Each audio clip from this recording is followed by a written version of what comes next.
सबसे पहले मैं आप लोगों के साथ में स्टार्ट करने जा रहा हूं लिमिट स्टेट। ये लिमिट स्टेट क्या चीज है, तो मैं बात करूंगा लिमिट स्टेट मेथड की। ठीक है, तो लिमिट स्टेट मेथड में हम लोग जो है IS 456 2000 कोड एक होता है जिसके बारे में हम लोग डिस्कस करेंगे। तो IS 456 2000 कोड आपके पास में होना चाहिए, डाउनलोडेड फॉर्म में होना चाहिए, हार्ड कॉपी के फॉर्म में होना चाहिए। तो ये लिमिट स्टेट मेथड जो है हमारी एक मेथड है, RCC स्ट्रक्चर्स को डिजाइन करने के काम में आएगा। अब ये जो लिमिट स्टेट मेथड है ना, इसको हम अच्छे से और समझ सकते हैं। मैं चाहूँ तो इस लिमिट स्टेट मेथड को एक दो तरीके से इसको समझा सकता हूँ। लिमिट स्टेट मेथड ये दो टाइप के हो सकते हैं। ठीक है, ये मेथड दो तरीके से फर्दर क्लासिफाई होगी। एक मेथड होती है आप लोगों की लिमिट स्टेट ऑफ कोलैप्स। ये देखो मैंने यहाँ पर लिखा लिमिट स्टेट ऑफ कोलैप्स, और दूसरा मेथड जो मेरे पास होता है वो होता है मेरे पास लिमिट स्टेट ऑफ सर्विसिबिलिटी। यहां पर हम लोगों ने लिखा limit state of serviceability, limit state of serviceability. ठीक है, अब मैंने यहां पर क्या देखा, मैंने यहां पर ये देखा लिमिट स्टेट ऑफ कोलैप्स देखा, लिमिट स्टेट ऑफ सर्विसिबिलिटी देखा। अब मैं देख रहा हूं कि लिमिट स्टेट ऑफ कोलैप्स के अंदर हम लोग क्या बात करते हैं। तो देखो बेटा, मैं बता रहा था कि लिमिट स्टेट ऑफ कोलैप्स के अंदर हम बात करेंगे कि यदि कोई स्ट्रक्चर टूट रहा है, फूट रहा है, तो उस स्ट्रक्चर के टूटने के लिए क्या क्या फोर्सेस रिस्पॉन्सिबल होंगे, क्या क्या मैक्सिमम फोर्सेस के लिए यहाँ पर स्ट्रक्चर्स को डिजाइन करना होगा। वो फोर्स आपके चाहे एक्शियल फोर्स हो, वो फोर्स चाहे आपके शेयर फोर्स हो, वो फोर्स चाहे आपके बेंडिंग मोमेंट के फॉर्म में हो, चाहे आपके टॉर्शनल मोमेंट के फॉर्म में हो, या इन सब का कॉम्बिनेशन मौजूद हो, तब हम लोग लिमिट स्टेट ऑफ कोलैप्स की बात करेंगे। तो देखिए मैं यहां पर लिख रहा हूं कि दिस मेथड डील्स विद, मैंने लिखा दिस मेथड डील्स विद, क्या क्या रहेगा आपके पास में, शेयर फोर्स हो सकता है, बेंडिंग मोमेंट हो सकता है, टॉर्शनल मोमेंट हो सकता है ना, और इन सब का this method deals with shear force, bending moment, torsional moment, axial force and their combinations, ठीक है, इन सब के कॉम्बिनेशंस में फोर्सेस हमारे पास क्या हो सकते हैं, लग सकते हैं। इतनी बात समझ में आ गई। अब मैंने कहा कि यहां पर यदि आपको स्ट्रक्चर डिजाइन करना है तो लोड कॉम्बिनेशंस को फॉलो करना होगा। ऐसा नहीं है कि आप अपने स्ट्रक्चर को सिंगल लोड के लिए डिजाइन कर देंगे, आपको मल्टीपल लोड्स लेकर उसको एनालाइज करना होगा, उसको डिजाइन करना होगा। तो IS 456 2000 में मैं यहां पर कोड का नाम लिखूंगा कि आपका जो कोड है IS 456 2000, उसके ने इस कोड ने हमको क्या कहा है, इस कोड ने हमको कहा है कि भैया आपको यदि कोलैप्स के लिए डिजाइन करना है, आपको अपने स्ट्रक्चर को सेफ बनाना है, तो फॉलोइंग लोड कॉम्बिनेशंस ले आप अपने स्ट्रक्चर को डिजाइन करो। तो लोड कॉम्बिनेशंस जो है वो मैं यहां पर लिखने जा रहा हूं, तो आप लोग देखते जाइए कि क्या क्या लोड कॉम्बिनेशन में यूज करने वाला रहूंगा। तो देखो मैंने यहां पर लिखा लोड कॉम्बिनेशंस। ठीक है, फॉलोइंग लोड कॉम्बिनेशंस में यूज करूंगा। पहला कॉम्बिनेशन में यहां पर लिख रहा हूं, हमारे पास रहेगा 1.5 dead load plus 1.5 imposed load. Dead load मतलब आपके स्ट्रक्चर का सेल्फ वेट, और इंपोज्ड लोड मतलब आपके स्ट्रक्चर पर जो भी मूवेबल मटेरियल है, जो भी मूवेबल बॉडीज है, उनका वेट। जनरली इंपोज्ड लोड में हम लोग हमारा वेट लेते हैं कि स्ट्रक्चर में हम लोग खड़े होंगे तो हमारा क्या वेट होगा, वो सब हम लोग यहाँ पर कंसिडर करेंगे। उसके बाद नेक्स्ट कॉम्बिनेशन जो मैं यूज करता हूँ वो यूज करता हूँ 1.2 times of dead load plus imposed load, plus या तो मैं विंड लोड लूंगा या फिर मैं यहाँ पर अर्थक्वेक लोड दूंगा। एक बात आपको देखना है कि डेड लोड लेना है प्लस इंपोज्ड लोड लेना है, प्लस या तो विंड लोड लो या फिर अर्थक्वेक लोड, दोनों में से आपको कोई एक ही लेना है। आप ऐसा नहीं कर सकते कि विंड लोड भी ले ले प्लस अर्थक्वेक भी ले ले, ऐसा संभव नहीं है। दोनों में से कोई सा एक लोड आप लेंगे। तो दोनों में से सर कौन सा हम लेंगे, जो बड़ा हो। भाई जो बड़ा रहेगा वैल्यू में उसको हम ले लेंगे। तो बड़े वाले के लिए यदि आपने स्ट्रक्चर डिजाइन कर दिया, बड़े वाले लोड के लिए यदि आपने स्ट्रक्चर को डिजाइन कर दिया, तो छोटे वाले लोड के लिए तो ऑटोमेटिकली सेफ हो गया ना। तो यहां पर मैंने कह दिया कि मैं इन तीन कॉम्बिनेशंस के लिए, इन तीन लोड्स के लिए मैं डिजाइन कर सकता हूं। फिर मैंने कहा कि एक और लोड कॉम्बिनेशन है 1.5 डेड लोड प्लस 1.5, वापस से मैं लिख रहा हूं, या तो विंड लोड के लिए डिजाइन करूंगा या फिर अर्थक्वेक लोड के लिए डिजाइन करूंगा। तो दोनों में से कोई एक वैल्यू ही मैं यहां पर लिखूंगा, और दोनों में से कोई एक वैल्यू मैं यहां पर लिखूंगा, और हम क्या करने वाले रहेंगे, दोनों में से कोई एक वैल्यू लेंगे और वो वाली वैल्यू लेंगे जो सबसे मैक्सिमम रहेगी। फिर हमने यहाँ पर क्या कहा, हमने यहाँ पर ये कहा कि भैया ये हो गया, ये हो गया, ये हो गया, एक और लोड कॉम्बिनेशन मेरे पास पॉसिबल है, that is 0.9 dead load plus 1.5 wind load या फिर अर्थक्वेक लोड। तो ये हमारा क्या है, 4 लोड कॉम्बिनेशन है। इन चारों लोड कॉम्बिनेशन के लिए ही मैं अपने स्ट्रक्चर को क्या करूंगा, डिजाइन करूंगा, बात खत्म। ठीक है, अब मैं आप लोगों को यहां पर क्या बता रहा था, मैं आज आप लोगों को यह बता रहा था कि भैया यहां पर कितने लोग आ गए हैं, करीब 950 लोग आ गए हैं। इसको 1000 पहुंचाना है। सबके साथ शेयर करो जल्दी से, तो ही मेरी एनर्जी ज्यादा रहेगी, नहीं तो मैं एनर्जी डाउन करके छुड़वा दूंगा टॉपिक्स। ठीक है, सबको शेयर करना है, 1000 के ऊपर ले जाना है। ठीक है, अपनी नया चैनल जो है इसको सब्सक्राइब भी करना है, सबके साथ शेयर करना है, ये आप लोगों की रिस्पॉन्सिबिलिटी है। तो चलिए लोड कॉम्बिनेशन में लेकर आ गया हूं। इन लोड कॉम्बिनेशन के लिए मैं स्ट्रक्चर डिजाइन करूंगा। यदि मैं इन लोड कॉम्बिनेशन के लिए स्ट्रक्चर को डिजाइन करता हूं तो मेरा स्ट्रक्चर सेफ होगा, टूटने के अगेंस्ट में, कोलैप्स के अगेंस्ट में मेरा स्ट्रक्चर क्या रहेगा, सेफ रहेगा। तो चलिए फिर ये लिमिट स्टेट ऑफ सर्विसिबिलिटी क्या बताता है, उसके बारे में मैं यहां पर बात करूंगा। तो देखिए, मैंने कहा कि दिस मेथड डील्स विद, ये मेथड क्या किस लिए डील करता है, तो मैंने लिखा यहां पर कि दिस मेथड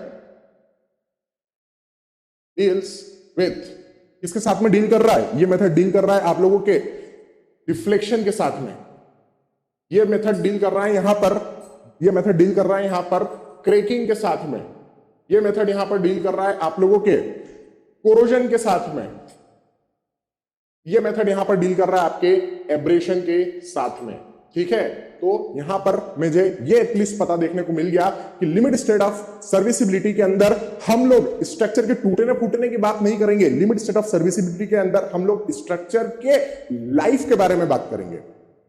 यहां पर मैंने किसकी बात कर दी, स्ट्रक्चर के स्ट्रेंथ के बारे में, कि भैया कोई सा भी लोड लग जाए आपके स्ट्रक्चर में टूटना नहीं चाहिए, तब आप इसके लिए डिजाइन करेंगे। लेकिन क्या स्ट्रक्चर बना के रख दोगे तो उसकी एज भी तो हमें बढ़ाना पड़ेगी। ऐसा थोड़ी ना आज हमने कोई बिल्डिंग बनाया तो 2 साल में वो टूट के गिर जाए या 2 साल में उसमें क्रैक्स आ जाए, ऐसा हमें नहीं चाहिए। हमें तो क्या चाहिए, उस स्ट्रक्चर की लाइफ को बढ़ाना है, 50 साल रखना है, 100 साल रखना है। तो मुझे यहां पर उस केस में इनके लिए डिजाइन करना पड़ेंगे कि मेरे स्ट्रक्चर के अंदर डिफ्लेक्शन ना आ जाए, मेरे स्ट्रक्चर के अंदर क्रैक्स ना आ जाए, मेरे स्टील रेनफोर्समेंट का कोरोजन ना हो जाए, उसमें किसी भी प्रकार का एब्रेशंस मुझे ना देखने को मिले। तो वहां पर मैं लिमिट स्टेट ऑफ सर्विसिबिलिटी के लिए बात करूंगा, बात खत्म।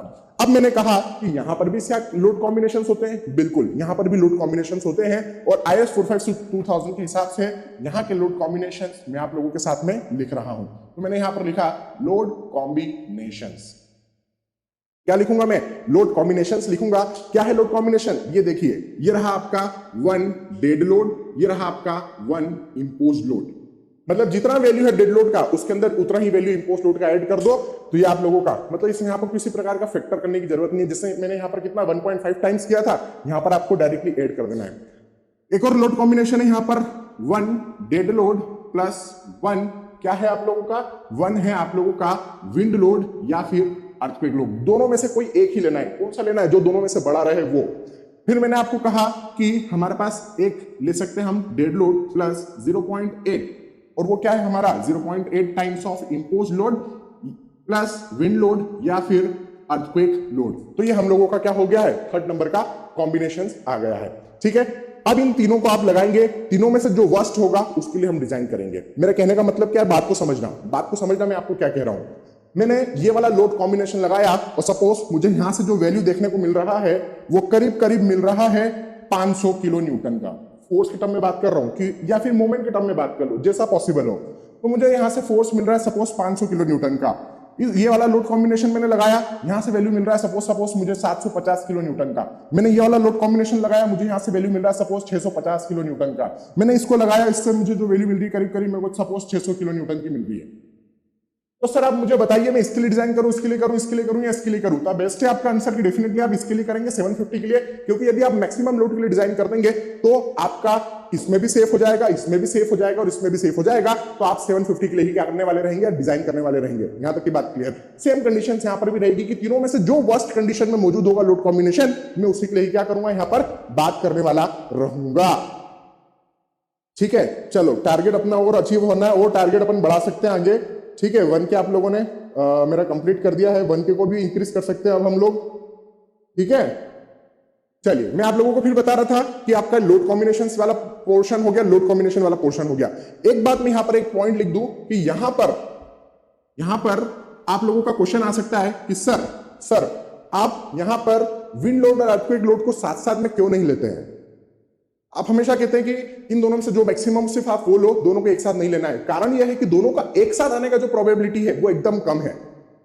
If I see the last 500 years data, last 500 year data, मैं ऐसा इसलिए बोल रहा हूं इतना कॉन्फिडेंस है क्योंकि मैं तो अर्थक्वेक इंजीनियरिंग में डिपार्टमेंट में मेरा एमटेक है ना, मैं तो काफी वर्क किया हूं इस पर, अर्थक्वेक फोरकास्टिंग वगैरह सब पर। तो हम लोग क्या करते हैं कि यदि मैं लास्ट 500 ईयर डेटा की बात करूं तो इस लास्ट 500 ईयर डेटा के अंदर मुझे पता चला है कि हेवी विंड और हेवी अर्थक्वेक का एक साथ आना बहुत कम प्रोबेबिलिटी होता है, बहुत कम प्रोबेबिलिटी होता है। क्लियर है? तो कभी भी हम लोग क्या करेंगे, दोनों को एक साथ नहीं लगाएंगे, दोनों में से जो मैक्सिमम है वो हम लगा देंगे। लेकिन यदि आपके पास बहुत ज्यादा मनी है, बहुत ज्यादा पैसा है, आप इन्वेस्ट करना चाहते हैं, तो आप दोनों को साथ में भी लगा दो। अल्टीमेटली क्या होगा, आपके कॉलम के डायमेंशंस इंक्रीज हो जाएंगे, आपके बीम के डायमेंशन इंक्रीज हो जाएंगे। अननेसेसरी है जो कि क्या है, अननेसेसरी है। क्योंकि आप देखो, यदि आप यहां पे प्लस कर दो, मतलब विंड लोड भी ले लो, अर्थक्वेक लोड भी ले लो, तो लोड ज्यादा हो गया, टोटल लोड की वैल्यू क्या हो गई, ज्यादा हो गई। टोटल लोड की वैल्यू ज्यादा हो गई तो फिर आपके जो क्रॉस सेक्शन डायमेंशंस होंगे बीम और कॉलम के, वो भी ज्यादा रहेंगे भैया। और वो यदि ज्यादा रहेंगे तो फिर आपका बिल्डिंग जो होगा अनइकोनॉमिकल हो जाएगा। बट यदि आपके पास बहुत पैसा है, आप खर्च करना चाहते हैं खुले दिल से, तो फिर लगा दो लोड कॉम्बिनेशन में प्लस करके भी कोई प्रॉब्लम नहीं है। लेकिन वो अननेसेसरी है। जैसे कि मैं आप लोगों को कहूं कि मेरे पास ये मोबाइल है, मोबाइल के अंदर मैंने एक कवर बिठा रखा है, ये कवर का कॉस्ट है सपोज 500 रुपया। कितना कॉस्ट है, सपोज 500 रुपया। ये प्लास्टिक का कवर है, मैं चाहूं तो इसमें सोने का कवर भी बिठा दूं, गोल्डन का, क्या फर्क पड़ेगा। I am just spending money. यदि ये गिरेगा तो टूटेगा तो सही, चाहे फिर वो सोने का बिठाऊं या प्लास्टिक का बिठाऊं। तो यहां पर बस वही बात आती है कि आप अननेसेसरी यहां पर मनी वेस्ट कर देंगे यदि विंड लोड और अर्थक्वेक को साथ साथ में लगा देंगे तो। इसलिए कोड सजेस्ट करता है कि दोनों में से कोई भी एक वैल्यू लगाओ जो मैक्सिमम। चलो यहां तक की बात खत्म हो गई। तो कुल मिलाकर मैंने यहां पर स्ट्रक्चर के टूटने फूटने से बचाने के लिए काम किया है। इसलिए मैं एक कमेंट देना चाहूंगा, और वो कमेंट ये है कि ये जो मेथड होता है लिमिट स्टेट ऑफ कोलैप्स, ये स्ट्रक्चर की सेफ्टी के साथ में डील करता है। क्या बोल रहा हूं मैं, कि ये जो आपका मेथड है ये स्ट्रक्चर की सेफ्टी के साथ में डील करेगा। तो देखो मैं यहां पर लिख देता हूं, this method deals with the safety of structure. This method deals with the safety of the structure. यहां तक की बात क्लियर है। This method deals with the safety of the structure. ये सेफ्टी कि भैया सेफ होना चाहिए, कोई भी फोर्स आ जाए टूटना नहीं चाहिए। तो फिर ये मेथड क्या करता है, ये मेथड आपके स्ट्रक्चर की सर्विस लाइफ के लिए काम करता है, सर्विस लाइफ के लिए, उसकी ड्यूरेबिलिटी बढ़ाने का काम करता है। तो मैं यहां पे लिखूंगा कि this method deals with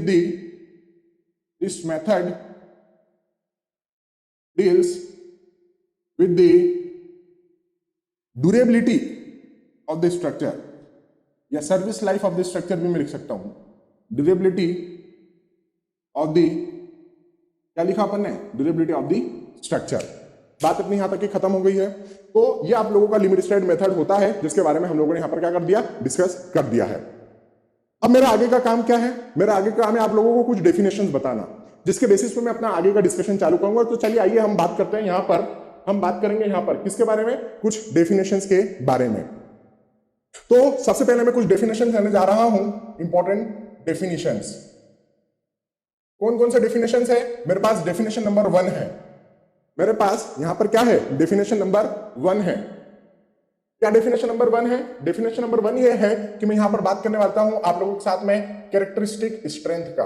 characteristic strength, ये क्या चीज है कैरेक्टरिस्टिक स्ट्रेंथ, ये कैरेक्टरिस्टिक स्ट्रेंथ है जिसका डेफिनेशन मैं आपको बता देता हूं कि below is not more then the strength. हालांकि इस पर्टिकुलर टॉपिक को कॉन्क्रीट के लिए मैं बड़े डिटेल में पढ़ाने वाला रहूंगा चैप्टर 2 में। इस पर्टिकुलर टॉपिक को मैं सिर्फ कॉन्क्रीट के लिए चैप्टर नंबर 2 में डिटेल में पढ़ाने वाला रहूंगा, लेकिन सिर्फ अभी डेफिनेशन हम लोगों को पढ़ना जरूरी है ताकि हमें बेसिक आइडिया हो जाए। तो मैं लिख रहा हूं कैरेक्टरिस्टिक स्ट्रेंथ के बारे में कि the strength below which not more than 5% results are expected to fall। क्या मतलब है भैया इसका, इसका मतलब यह है कि यदि मैं कह दूं कि यदि मैं कह दूं कि सपोज मैंने कंक्रीट बनाया, किसी ग्रेड M20 का मैंने कंक्रीट बनाया और इस M20 ग्रेड ऑफ कंक्रीट के मैंने 100 सैंपल्स बनाए, तो इस 100 सैंपल्स में से मोर देन 95 सैंपल्स ऐसे रहेंगे जो M20 या 20 न्यूटन पर mm स्क्वायर से ज्यादा स्ट्रेंथ मुझे देंगे, लेकिन सिर्फ 5 सैंपल से कम ऐसे सैंपल्स होंगे जो 20 न्यूटन पर mm स्क्वायर से मुझे कम स्ट्रेंथ देंगे। क्या बोल रहा हूं, मेरी बात को सुनना। सिर्फ फेलियर की प्रोबेबिलिटी कितनी है? 5%। मैंने यहां पर डेफिनेशन क्या लिखी? The strength below which not more than 5% results are expected to fall. मतलब यहां पर फेल होने की जो प्रोबेबिलिटी है वो 5% है और सक्सेस होने की जो प्रोबेबिलिटी है वो 95% है। मतलब यदि मैं 100 क्यूब्स बनाऊंगा कंक्रीट के किसी स्ट्रेंथ M20 के लिए, M20 में M क्या होता है? मिक्स। 20 क्या होता है? कंप्रेसिव स्ट्रेंथ, जिसको हम न्यूटन पर mm स्क्वायर में मेजर करते हैं। तो 20 न्यूटन पर mm स्क्वायर का मैंने कंक्रीट बनाया, जिसके अंदर मैंने उसके 100 सैंपल्स बनाए। तो इस 100 सैंपल्स में से आपके 95 सैंपल्स ने, 95 सैंपल्स ने 20 न्यूटन पर mm स्क्वायर से ज्यादा की स्ट्रेंथ देना चाहिए। सिर्फ 5 सैंपल या उससे कम सैंपल्स इससे होना चाहिए जो आपके 20 न्यूटन पर mm स्क्वायर से कम की स्ट्रेंथ दे सकते हैं। मतलब 5% ही मैं फेल हो रहा हूं, बाकी 95% में मैं तो पास हो रहा हूं। तो यदि ये कंडीशंस आपको देखने को मिलती है तो आपका ये जो 20 न्यूटन पर mm स्क्वायर है, इसको आप कैरेक्टरिस्टिक स्ट्रेंथ कह सकते हैं। यदि आपको ये कंडीशन सेटिस्फाई करा पाते हो, आप 95% सक्सेस पा लेते हो और 5% ही फेल होते हो, तो आपका ये जो 20 न्यूटन पर mm स्क्वायर है वो आपका कैरेक्टरिस्टिक स्ट्रेंथ कहलाएगा। चाहे फिर वो M20 हो, M25 हो, M30 हो या कुछ भी हो। क्लियर है? तो डेफिनेशन मुझे यहां पर क्या हो चुकी है? पूरी तरीके से क्लियर हो चुकी है। डेफिनेशन यहां पर मुझे पूरी तरीके से क्या हो चुकी है? क्लियर हो चुकी है। इसको डिटेल में मैं आप लोगों को चैप्टर नंबर 2 में पढ़ाऊंगा। अभी फिलहाल के लिए यहां पर मैं ये बताने वाला था कि आपका जो FCK होता है, कंक्रीट का कंप्रेसिव स्ट्रेंथ कहलाता है ना। तो यहां पर मैं क्या लिखूंगा? Characteristic compressive strength, characteristic compressive strength of concrete है, जिसको हम किससे डिनोट करेंगे? FCK से डिनोट करेंगे। और मैं यदि FY लिख रहा हूं तो ये क्या है? ये आप लोगों का कैरेक्टरिस्टिक स्ट्रेंथ है, किसका? स्टील का। तो यहां पर अपन ने लिखा कि this is your characteristic strength, और आप चाहें तो उसको यील्ड स्ट्रेंथ भी लिख सकते हैं। यील्ड टेंसाइल स्ट्रेंथ भी, टेंसाइल स्ट्रेंथ ऑफ कंक्रीट भी मैं क्या कह सकता हूं? इसको लिख सकता हूं। क्लियर अपनी बात? तो यहां पर ये हम लोगों ने FCK और FY को डिफाइन कर दिया। तो ये था आप लोगों का कैरेक्टरिस्टिक स्ट्रेंथ। अब एक डेफिनेशन और बनती है यहां पर, वो है आप लोगों की डिजाइन स्ट्रेंथ का। Design strength. अब ये डिजाइन स्ट्रेंथ क्या चीज है? तो आप लोगों का यहां पर मैं क्या डिफाइन करता हूं? मैं इस तरीके से डिफाइन करता हूं कि आप लोगों का जो डिजाइन स्ट्रेंथ होता है, ये डिजाइन स्ट्रेंथ होता है आप लोगों का characteristic strength, characteristic strength divide में क्या हो जाएगा? कैरेक्टरिस्टिक स्ट्रेंथ डिवाइड बाय आपका फैक्टर ऑफ सेफ्टी हो जाएगा। ये फॉर्मूला होता है डिजाइन स्ट्रेंथ को अचीव करने के लिए। क्यों सर आप लोग कैरेक्टरिस्टिक स्ट्रेंथ को फैक्टर ऑफ सेफ्टी से डिवाइड क्यों कर रहे हैं? पहली बात तो मैं आप लोगों को ये क्लियर कर दूं कि जो फैक्टर ऑफ सेफ्टी होता है ये ग्रेटर देन 1 होता है हमेशा। तो यदि factor of safety greater than 1 है तो आप सोचो कैरेक्टरिस्टिक स्ट्रेंथ को यदि किसी ग्रेटर देन 1 वैल्यू से मैं डिवाइड करूंगा तो डिजाइन स्ट्रेंथ मुझे कम होकर मिलेगी। डिजाइन स्ट्रेंथ क्या हो रही है? मुझे कम होकर मिल रही है। ऐसा मैं क्यों कर रहा हूं? ऐसा मैं इसलिए कर रहा हूं क्योंकि यहां पर भले मैंने मान लिया कि मेरी स्ट्रेंथ 50 किलो न्यूटन लेने की है। भले मैंने मान लिया यहां से कि मेरी स्ट्रेंथ 50 किलो न्यूटन लेने की है, लेकिन डिजाइन करते टाइम मैं मान के चलूंगा कि भाई मैं 50 नहीं ले सकता, मैं 30 ही लूंगा या मैं 40 ही लूंगा। मतलब मैं सेफ साइड रख रहा हूं अपने आप को। मैं जानता हूं कि मैं 50 किलो न्यूटन स्ट्रेंथ ले सकता हूं, ये मेरी स्ट्रेंथ क्या कहलाती है? कैरेक्टरिस्टिक स्ट्रेंथ कहलाती है। लेकिन जब मैं डिजाइन पर आऊंगा तब मैं बोलूंगा कि नहीं भाई मैं 50 नहीं ले सकता, मैं 40 ही लूंगा। तो 10 किलो न्यूटन का मैंने मार्जिन ले लिया सेफ साइड रहने के लिए। This is what we call design strength. तो यहां पर जो फैक्टर ऑफ सेफ्टी होती है वो कंक्रीट के लिए अलग होती है और स्टील के लिए अलग होती है। तो मैंने यहां पर कहा फॉर कंक्रीट कितनी factor of safety? For concrete you can have the factor of safety equal to 1.5। और यदि आप मुझसे स्टील के लिए पूछे for steel what is the factor of safety? तो फॉर स्टील के लिए जो फैक्टर ऑफ सेफ्टी है वो 1.15 है। तो ये फैक्टर ऑफ सेफ्टी की वैल्यूज है। तो आपकी ये जो वैल्यूज है ना कैरेक्टरिस्टिक स्ट्रेंथ की एफसीके, तो इस एफसीके को आप किससे डिफाइन करेंगे? आप इस एफसीके को किससे डिवाइड करेंगे? 1.5 से। और इस एफवाई को आप किससे डिवाइड करेंगे? 1.15 से। क्लियर है यहां तक की बात? क्योंकि स्टील के लिए 1.15 लेना है और कंक्रीट के लिए 1.5 लेना है। अब आप लोगों के दिमाग में क्वेश्चन आना चाहिए कि सर आपने कंक्रीट के लिए ज्यादा फैक्टर ऑफ सेफ्टी क्यों लिया, आपने स्टील के लिए कम फैक्टर ऑफ सेफ्टी क्यों लिया? ये वैल्यूज मैंने नहीं डिसाइड की, this values are decided by bureau of Indian standards IS 456-2000। IS 456-2000 bureau of Indian standard ने ये वैल्यू दी है। क्वेश्चन यहां पर ये आ जाता है कि सर कंक्रीट के लिए ज्यादा फैक्टर ऑफ सेफ्टी क्यों लेते हैं और स्टील के लिए कम फैक्टर ऑफ सेफ्टी क्यों लेते हैं? ठीक है, तो यहां पर हम लोग यहां पर कंक्रीट के लिए जो फैक्टर ऑफ सेफ्टी है ज्यादा इसलिए ले रहे हैं क्योंकि कंक्रीट को आप कहां बनाते हो? साइट पर। तो साइट पर यदि आप कंक्रीट को बना रहे हो तो वहां पर डस्ट भी तो हो सकती है इस ग्राउंड सरफेस पर, वहां का टेम्परेचर भी तो साइट का वेरी कर सकता है। वहां पर आप जो पानी डाल रहे हैं कंक्रीट में वो गुड क्वालिटी का नहीं हो सकता है, उसमें बहुत सारे सॉलिड मटेरियल मौजूद हो सकते हैं, वेस्ट वाटर हो सकता है वो अपने आप में। साइट पर आप जो कंक्रीट बना रहे हो उसमें जो सीमेंट का स्टोरेज किया गया होगा वो खुले एरिया में किया गया होगा, जिसके कारण सीमेंट में लम्स आ गए होंगे। तो कंक्रीट चूंकि साइट पर बनाया जाता है और साइट पर बहुत सारे फैक्टर्स आपके कंट्रोल में नहीं होते हैं। टेम्परेचर को आप थोड़ी ना कंट्रोल कर सकते हो साइट पर, वाटर की क्वालिटी को बार बार आप चेक नहीं कर सकते हैं साइट पर। तो ऐसी कंडीशन में कंक्रीट की क्वालिटी डिक्रीज ना हो जाए इसलिए हम फैक्टर ऑफ सेफ्टी कंक्रीट के लिए ज्यादा लेकर चलते हैं। लेकिन स्टील का क्या है? स्टील को तो हम फैक्ट्रीज में बनाते हैं, मिल्स में बनाते हैं, तो फैक्ट्रीज वगैरह में प्रॉपर क्वालिटी कंट्रोल होता है, जिसके कारण से आप स्टील के लिए कम फैक्टर ऑफ सेफ्टी भी ले सकते हैं। तो यही कारण है कि कंक्रीट के लिए ज्यादा फैक्टर ऑफ सेफ्टी और स्टील के लिए कम फैक्टर ऑफ सेफ्टी। यहां तक की बात क्लियर? आगे बढ़ते हैं। नेक्स्ट डेफिनेशन मेरे पास है डेफिनेशन नंबर 3, जिसका नाम है यहां पर कैरेक्टरिस्टिक लोड। Characteristic load. अब देखो कैरेक्टरिस्टिक लोड क्या है, इसकी मैं डेफिनेशन लिखूंगा। जैसे कि मैंने आप लोगों को यहां पर देखेंगे इस जगह पर मैंने आपको क्या कहा कि कैरेक्टरिस्टिक स्ट्रेंथ का क्या डेफिनेशन है? कैरेक्टरिस्टिक स्ट्रेंथ मतलब वो स्ट्रेंथ जिसके लिए आपके पास फेलियर के चांसेस केवल 5% है लेकिन सक्सेस के चांसेस 95% है। वैसे ही यदि मैं कैरेक्टरिस्टिक लोड की बात करूं तो यहां पर भी सेम फंडा लगेगा कि यहां पर आप लोगों के सक्सेस के चांसेस 95% है और फेल होने के चांसेस केवल 5% है। कैसे डिफाइन करूंगा कैरेक्टरिस्टिक लोड को, समझने की कोशिश करना। मैंने एक स्ट्रक्चर को डिफाइन किया, या मैं कहूं कि मैंने एक स्ट्रक्चर को डिजाइन किया सपोज 1000 किलो न्यूटन के लिए। मैं क्या बोल रहा हूं कि मैंने एक स्ट्रक्चर को डिजाइन किया 1000 किलो न्यूटन के लिए, तो मैं आप लोगों को पेपर पर लिख के देने के लिए तैयार हूं कि 95% मैं श्योर हूं कि कभी भी उस स्ट्रक्चर के अंदर 1000 किलो न्यूटन से ज्यादा लोड नहीं आएगा।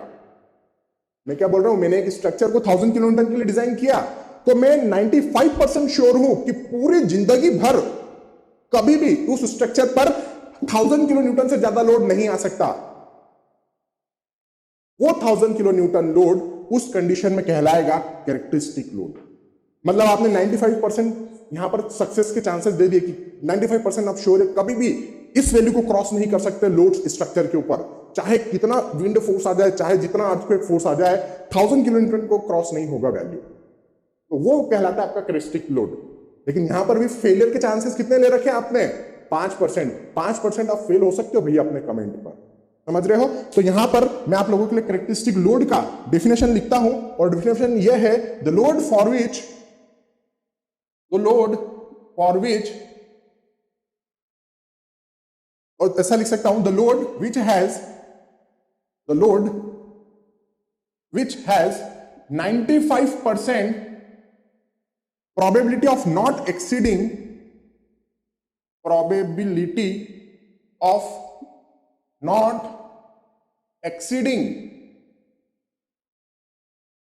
in the entire life of the structure, of not exceeding in the entire service life of the structure। तो वो आप लोगों का क्या कहलाएगा? वो आप लोगों का कहलाएगा characteristic load. The load which has 95% probability of not exceeding, मतलब 95% हम श्योर है कि वो उसको एक्सीड नहीं करेगा तो वो हो जाएगा आप लोगों का कैरेक्टरिस्टिक लोड। तो जैसे मेरे पास कैरेक्टरिस्टिक स्ट्रेंथ था, तो मैंने कैरेक्टरिस्टिक स्ट्रेंथ से क्या निकाल दिया, डिजाइन स्ट्रेंथ निकाल दिया। कैरेक्टरिस्टिक स्ट्रेंथ में मैंने डिवाइड कर दिया फैक्टर ऑफ सेफ्टी से, तो मेरा डिजाइन स्ट्रेंथ निकल गया। वैसे ही मेरे पास यहां पर क्या है, कैरेक्टरिस्टिक लोड है, तो उससे मैं क्या डिजाइन लोड निकाल दूं? हाँ, निकाल सकते हैं। आइए हम बात करते हैं डिजाइन लोड का। किसकी बात कर रहा हूं मैं यहां पर? डिजाइन लोड की। तो मेरे पास नेक्स्ट और लास्ट डिफिनेशन है अभी फिलहाल के लिए, वो है डिजाइन लोड।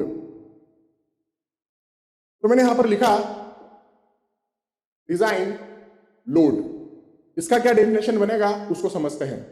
तो मेरे हिसाब से मैं यहां पर डायरेक्टली लिखता हूं कि जो आप लोगों का डिजाइन लोड होता है, डिजाइन लोड क्या होता है? आपका factor of safety into characteristic load. क्या लिखा मैंने यहां पर? मैंने लिखा कि आप लोगों का डिजाइन लोड इक्वल टू होता है factor of safety into characteristic load. Now you people should ask me, sir यहां पर तो फैक्टर ऑफ सेफ्टी से आपने डिवाइड किया स्ट्रेंथ के केस में, और लोड के केस में आपने फैक्टर ऑफ सेफ्टी से क्या कर दिया, मल्टीप्लाई कर दिया। ऐसे कैसे संभव है? मेरी बात को समझना मैं क्या बोल रहा हूं। यहां पर स्ट्रेंथ मैंने क्या कहा था कि भैया मैं एक स्ट्रक्चर हूं और मैं कैरेक्टरिस्टिक होने के नाते मैं आपको कह रहा हूं कि मैं 100 किलो न्यूटन का लोड ले सकता हूं। तो ये क्या है, 100 किलो न्यूटन मेरी कैरेक्टरिस्टिक स्ट्रेंथ है। लेकिन जब मैं डिजाइन में आऊंगा तो मैं बोलूंगा कि भैया मैं 100 नहीं ले सकता, मैं 90 ही ले सकता हूं। मतलब 10 किलो न्यूटन का मैंने मार्जिन ले लिया सेफ साइड होने के लिए। इतनी बात क्लियर है? ये स्ट्रेंथ का पॉइंट ऑफ व्यू। अब लोड का पॉइंट ऑफ व्यू देखो, मैं कह रहा हूं कि भैया मेरे ऊपर 1000 किलो न्यूटन का लोड आने वाला है, दैट इज कैरेक्टरिस्टिक लोड। कि भैया मेरे पर 1000 किलो न्यूटन का लोड आने वाला है, दैट इज कैरेक्टरिस्टिक लोड। लेकिन मैं आपको क्या बोल रहा हूं कि भैया 1000 नहीं, एक काम करो आप 1050 के लिए डिजाइन करो। मतलब ये 50 किलो न्यूटन ज्यादा मैंने ले लिया कि भैया 1000 नहीं आ रहा है, 1050 किलो न्यूटन आ रहा है। यहां पर मैंने 50 किलो न्यूटन का और सेफ साइड मार्जिन ले लिया। तो स्ट्रेंथ को हम कम लेकर बात करते हैं कि आप 100 किलो न्यूटन नहीं ले सकते, आप 90 किलो न्यूटन ही ले सकते हो। और लोड में 1000 का नहीं आ रहा है, 1100 का आ रहा है। समझ रहे? तो इस तरीके से हम क्या करते हैं, लोड के केस में हम फैक्टर ऑफ सेफ्टी से मल्टीप्लाई करते हैं और स्ट्रेंथ के केस में फैक्टर ऑफ सेफ्टी से हम डिवाइड करते हैं। तो दोनों में ही हम सेफ साइड रहना चाहते हैं, हम हमारी मार्जिन की वैल्यू बढ़ाना चाहते हैं। तो यहां पर देखिए मैं कहता हूं कि IS 456-2000 के हिसाब से फैक्टर ऑफ सेफ्टी का जो वैल्यू है आपको 1.5 लेना पड़ेगा लोड के केस में। जैसे कि मैं कहूं कि आपको 100 किलो न्यूटन के लिए कोई बिल्डिंग डिजाइन करना है, तो 100 के लिए मत करो, उसमें 1.5 का मल्टीप्लाई कर दो, 150 किलो न्यूटन के लिए उसको बढ़ाओ, ठीक है?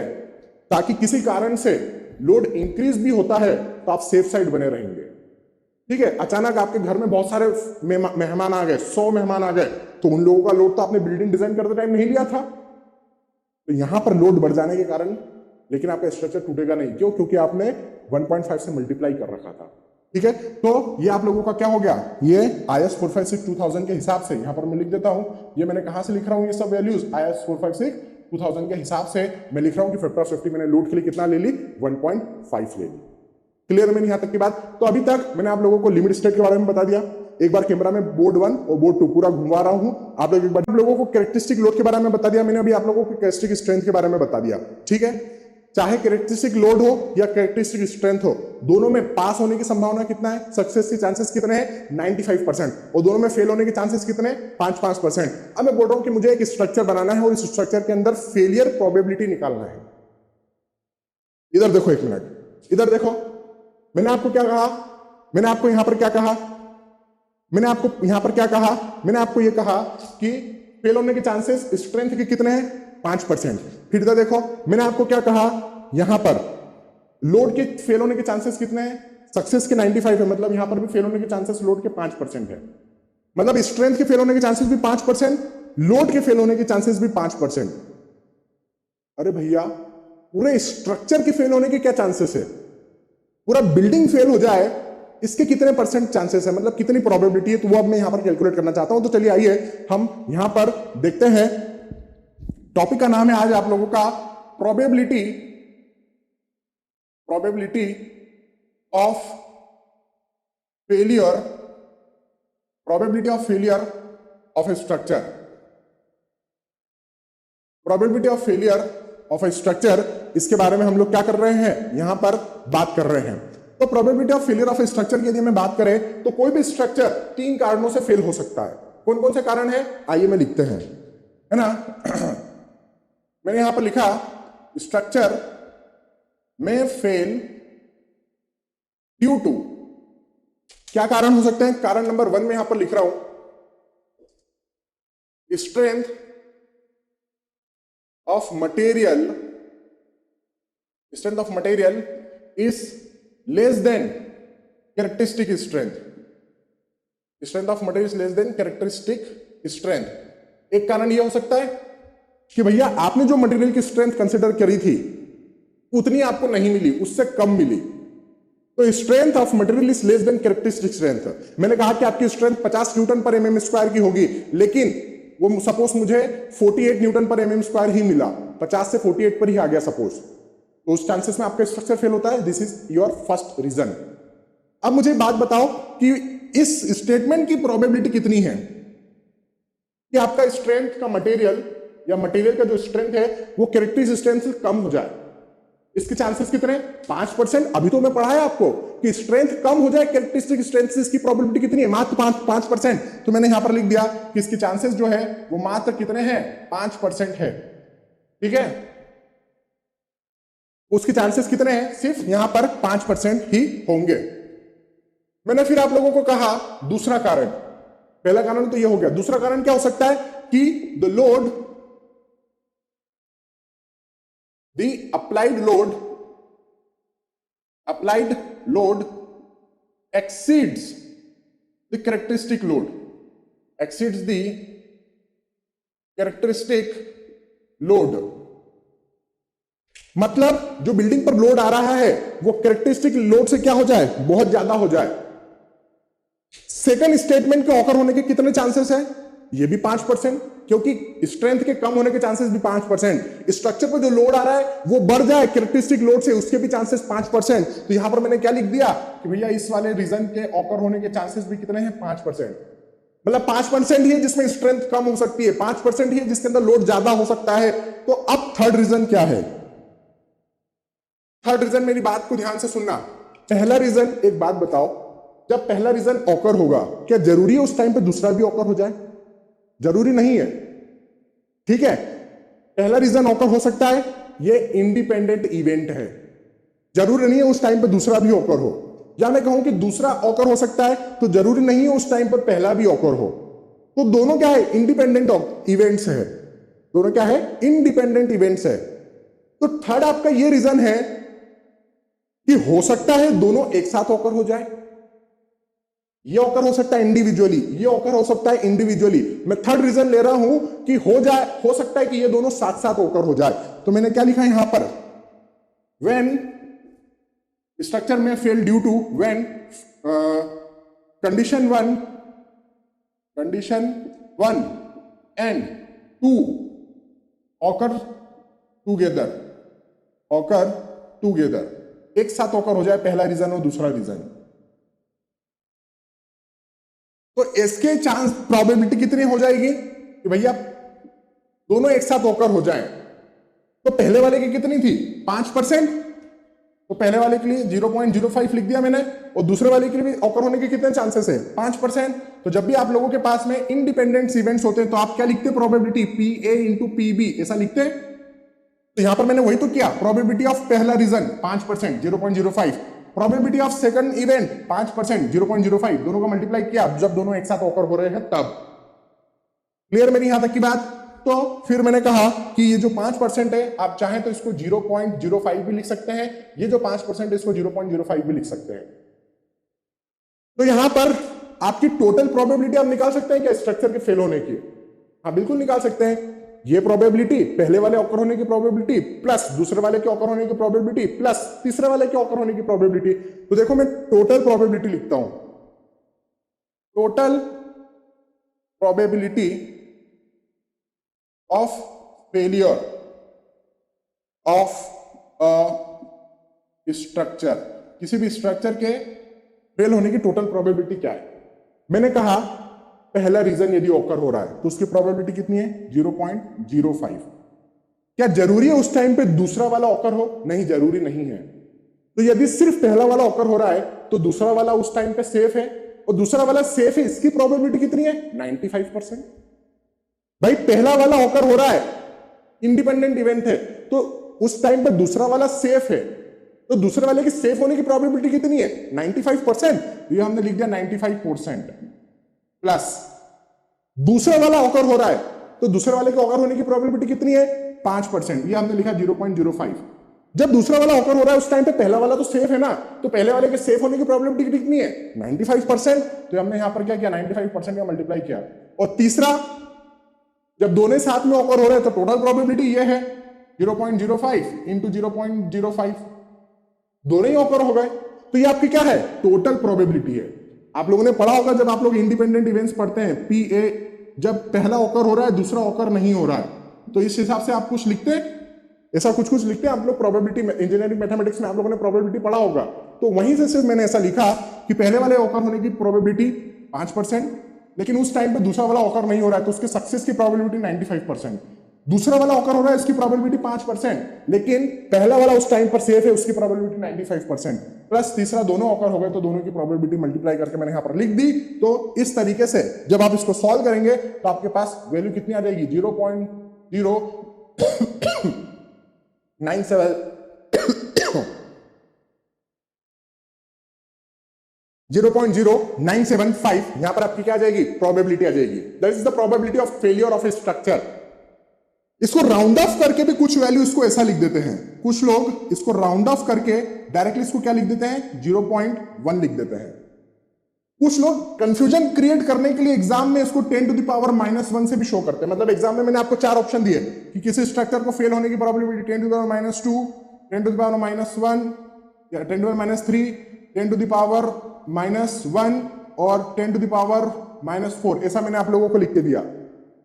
तो देखो ये 0.1 है, इसको मैं तकरीबन क्या लिख सकता हूं? देखो इसको पहले मैंने राउंड ऑफ करके 0.1 लिखा, और 0.1 को मैं क्या लिख सकता हूं? 10 टू द पावर -1 लिख सकता हूं। तो आपका आंसर क्या हो जाएगा? यहां पर ऑप्शन नंबर सी बन जाएगा। ऑप्शन नंबर सी बन जाएगा आपका आंसर उस केस में। क्लियर है? तो आप लोगों को थोड़ा सा क्लियर रखना पड़ेगा माइंड अपना कि चीजों को राउंड ऑफ करके भी क्वेश्चन पूछे जा सकते हैं। ये तो विदाउट परसेंटेज है, तो क्या मैं परसेंटेज में आंसर दे सकता हूं? हाँ, परसेंटेज में इसमें 100 का मल्टीप्लाई कर दीजिए, तो जब 100 का मल्टीप्लाई करूंगा तो 9.75% यहां पर हमारा क्या जाएगा? एक बार मैं इसको मल्टीप्लाई करके देख लेता हूं जल्दी से, सही वैल्यू आ रहा है या नहीं। आप लोग भी 0.095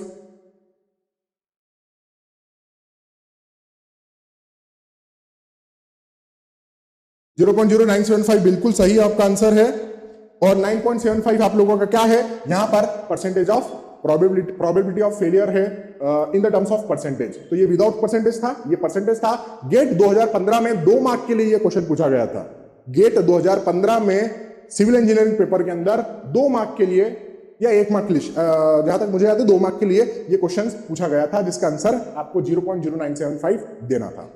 क्लियर है? तो ये था आप लोगों का एक topic, probability of failure of a structure. आप लोग इसको देखते हैं, ठीक है? कि स्टील कितने टाइप के हम लोग यूज करने वाले हैं आरसीसी के अंदर, उसके बारे में बात करते हैं। चलिए आइए यहां पर। तो मैं लिख रहा हूं types of steel, types of steel, इसके बारे में मैं यहां पर क्या कर रहा हूं? डिस्कशन कर रहा हूं। टाइप्स ऑफ स्टील के अंदर देखना, टाइप्स ऑफ स्टील के अंदर देखना, टाइप्स ऑफ स्टील के अंदर आप लोग देखेंगे, क्या देखेंगे? टाइप्स ऑफ स्टील के अंदर आप लोग देखेंगे कि मैं यहां पर जो मेनली यूज करने वाला रहूंगा वो स्टील के बारे में मैं डिस्कस कर रहा हूं। सबसे पहला स्टील मैं आपके लिए लेके आ रहा हूं यहां पर माइल्ड स्टील। क्या ले रहे हैं हम लोग? Mild steel. अभी माइल्ड स्टील क्या है? आप लोगों ने काफी बार सुना भी होगा, मार्केट में MS नाम से अवेलेबल होता है। किस नाम से अवेलेबल होता है? MS स्टील बोलते हैं। MS मतलब आपका माइल्ड स्टील।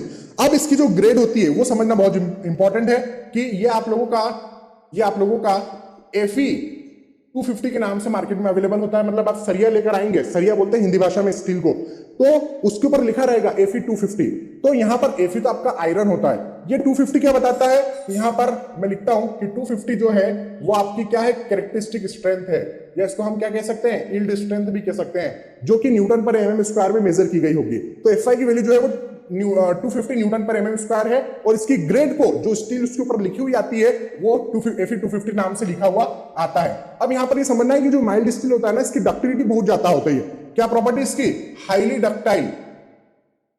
ये मटेरियल क्या है? हाईली डक्टाइल है। But yield plateau is present, but यहां पर क्या है, यील्ड प्लेट्यू प्रेजेंट है, yield plateau is present, yield plateau present है, which is not desired, which is not desired, मतलब हम लोग नहीं चाहते कि यील्ड प्लेट्यू प्रेजेंट रहे। अब देखते हैं कि यील्ड प्लेट्यू क्या और डक्टिलिटी क्या है। मेरी बात को यहां पर समझना कि भैया यहां पर मैंने एक आप लोगों के लिए स्ट्रेस स्ट्रेन कर्व बनाया, ठीक है। आप लोग भली बात जानते हैं कि वर्टिकल एक्सिस पर मैं क्या ले लेता हूं, स्ट्रेस का वैल्यू ले लेता हूं, हॉरिजॉन्टल एक्सिस पर मैं क्या ले लेता हूं, स्ट्रेन का वैल्यू ले लेता हूं। मैं कभी भी वर्टिकल एक्सिस पर स्ट्रेन नहीं ले सकता और हॉरिजॉन्टल एक्सिस पर स्ट्रेस नहीं ले सकता। क्यों? क्योंकि हॉरिजॉन्टल एक्सिस पर हम वही वैल्यू लेते हैं जो क्या हो, इंडिपेंडेंट हो, और वर्टिकल एक्सिस पर हम वही लेते हैं जो डिपेंडेंट हो। मतलब आपका जो स्ट्रेस है वो स्ट्रेन पर डिपेंड करता है। किसी भी बॉडी में पहले स्ट्रेन आएगा, उसके बाद क्या आएगा, स्ट्रेस आएगा। किसी भी बॉडी में सबसे पहले क्या आएगा, स्ट्रेन आएगा, उसके बाद ही क्या आएगा, स्ट्रेस आएगा। ऐसा मुझे पता होना चाहिए। तो मैंने कहा कि माइल्ड स्टील के लिए यदि मैं स्ट्रेस स्ट्रेन कर्व बनाऊं तो वो कुछ इस टाइप से मुझे देखने को मिलता है, करीब करीब। ये एक मैंने रैंडम फिगर यहां पर आप लोगों के लिए माइल्ड स्टील के लिए बनाकर बताया। तो मैं कह रहा हूं कि ये जो पोर्शन होता है यहां से लेकर यहां तक का, इसी को हम क्या नाम दे देते हैं, ये यील्ड प्लेट्यू का नाम देते हैं। तो देखो मैं यहां पर लिख रहा हूं, ये है आप लोगों का यील्ड प्लेट्यू। क्लियर है मेरी इतनी बात आप लोगों को? ये आपका क्या है, यील्ड प्लेट्यू। ये डिजायर नहीं है, मुझे माइल्ड कभी भी स्टील में यील्ड प्लेट्यू नहीं चाहिए। क्यों? क्योंकि देखो ना, यहां पर आप स्ट्रेस तो इंक्रीज नहीं कर रहे हो, लेकिन आपका स्ट्रेन कंटिन्यूअसली बढ़ता जा रहा है। आप देखिए इस यील्ड प्लेट्यू में स्ट्रेस का वैल्यू क्या है, कांस्टेंट, लेकिन आपका स्ट्रेन क्या हो रहा है, कंटिन्यूअसली बढ़ता चला जा रहा है। तो ये है आप लोगों का बहुत बेकार चीज कि आप लोड नहीं लगा रहे हो, फिर भी स्टील कंटिन्यूअसली डिफॉर्म होता चला जा रहा है। ये सिर्फ और सिर्फ आपको माइल्ड स्टील पे ही देखने को मिलेगा। इसलिए ये इसका क्या है, लिमिटेशन है एक माइल्ड स्टील का। दूसरी टर्म मैंने आपको बताया कि ये क्या है, मटेरियल हाईली डक्टाइल है। हाईली डक्टाइल होने का मतलब क्या है कि आपके स्ट्रेस स्ट्रेन कर्व में कितना लंबा स्ट्रेस स्ट्रेन कर्व। यदि मैं कहूं कि मेरे पास एक मटेरियल है, ये मेरे पास एक मटेरियल है जिसके लिए मैंने स्ट्रेस स्ट्रेन कर्व बनाया, ये मेरे पास दूसरा मटेरियल है जिसके लिए मैंने स्ट्रेस स्ट्रेन कर्व बनाया, ये मेरे पास तीसरा मटेरियल है जिसके लिए मैंने स्ट्रेस स्ट्रेन कर्व बनाया। तो बताओ तीनों में से हाईली डक्टाइल कौन है? तो तीनों में से हाईली डक्टाइल ये तीसरा वाला है। क्यों? क्योंकि इसमें बहुत ज्यादा स्ट्रेन दी जा सकती है, बहुत ज्यादा इसमें डिफॉर्मेशंस आ सकते हैं। आप इसको खींचते रहो खींचते रहो खींचते रहो खींचते रहो, ये टूटेगा नहीं, बढ़ता चला जाएगा इसकी लेंथ। तो जो भी मटेरियल को आप जितना ज्यादा डिफॉर्म कर सकते हैं विदाउट कोलैप्स या विदाउट क्रैक्स या विदाउट क्रशिंग, तो वो मटेरियल आपका कहलाता है डक्टाइल मटेरियल। तो यहां पर जो माइल्ड स्टील होता है वो हाईली डक्टाइल मटेरियल होता है, क्योंकि इसके अंदर इसके स्ट्रेस स्ट्रेन कर्व का जो लेंथ है वो बहुत ज्यादा होता है, बहुत ज्यादा इसमें डिफॉर्मेशंस दिए जा सकते हैं। And that is good, sometimes that is very good for me. क्योंकि सोचो यदि मेरे पास एक बिल्डिंग है जिसके अंदर मैंने माइल्ड स्टील डाल रखा है और उस बिल्डिंग पर भूकंप आया, तो भूकंप आएगा तो बिल्डिंग ऐसा वाइब्रेट करने लगेगा। ऐसा मैं कई बार पहले भी बता चुका हूं आप लोगों को, जब भूकंप आते हैं तो बिल्डिंग क्या करते हैं, ऐसे वाइब्रेट करने लगते हैं। अब सोचो जब बिल्डिंग वाइब्रेट कर रहा है तो उसके अंदर जो स्टील डाला है वो भी तो क्या हो रहा है, एक्सपैंड होने की कोशिश कर रहा है। यदि वो सोचो ये वाला स्टील रहा तो वो तो क्या होगा, थोड़ा सा आएगा और टूट जाएगा स्टील। भाई थोड़ा सा भूकंप आएगा तो स्टील क्या होगा, टूट जाएगा, क्योंकि उसमें डक्टिलिटी क्या थी, एकदम लेस डक्टिलिटी थी, इसलिए वो टूट जाएगा। लेकिन यहां पर क्या होगा, यहां पर वो स्ट्रक्चर वाइब्रेट होता रहेगा, वो टूटेगा नहीं, क्योंकि उसमें डक्टिलिटी बहुत ज्यादा है। वो धीरे धीरे धीरे धीरे वापस अपनी ओरिजिनल पोजीशन पे आ जाएगा। पहले ऐसा वाइब्रेट कर रहा था, फिर धीरे धीरे कम हुआ और ओरिजिनल पोजीशन पे आ गया। वो टूटा नहीं, मगर वो डिफॉर्मेशन लेने की क्षमता थी उसमें। तो हम हाईली डक्टाइल मटेरियल वहां यूज करेंगे जहां पर भूकंप आने के चांसेस बहुत होते हैं, हेवी विंड आने के चांसेस बहुत ज्यादा होते हैं।